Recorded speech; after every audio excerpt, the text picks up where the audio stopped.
The third top ramen challenge would be dandan noodles. I'm going to make it from the top ramen. It's a simplified version.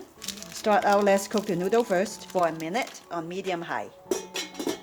The trick to make top ramen good is to make sure that you don't overcook it. When you overcook it, it becomes too soft. So I prefer to cook it for less than a minute. It's now done. The next thing I'm boiling is some shredded cabbage. Dandan noodle usually has bok choy. Obviously, I don't have any, so I'm going to substitute it with cabbage. I will cook it for about a minute. Okay, dandan noodles requires ground pork. And last night I made some delicious lettuce wrap with ground pork. It is the pork sausage with this sauce, the hoisin sauce. All you need is to brown this loaf of pork sausage with 5 tablespoons of hoisin sauce. That will be it. And I'm going to use the leftover.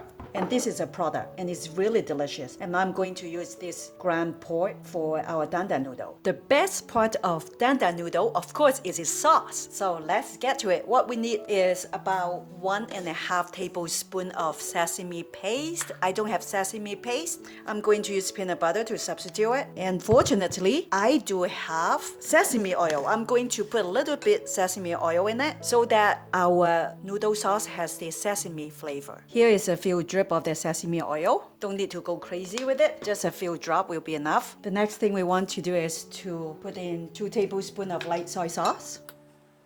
1, 2. Mix everything well. We also want to put in 1 tablespoon of black vinegar.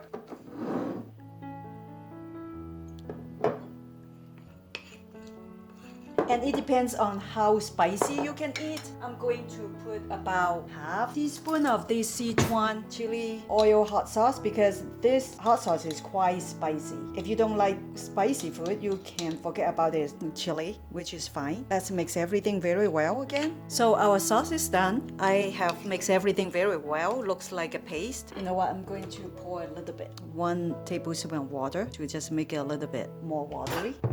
And the next thing we want to do is to put in our noodles and our vegetable. And let's put in our noodles first.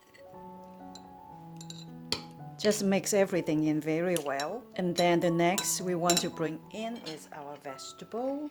I cook a lot of vegetable, like a plateful. Just incorporate everything in. For this top ramen, I didn't use the packet seasoning that comes with it, because I'm making dandan noodles and the packet seasoning won't be able to match with our flavor.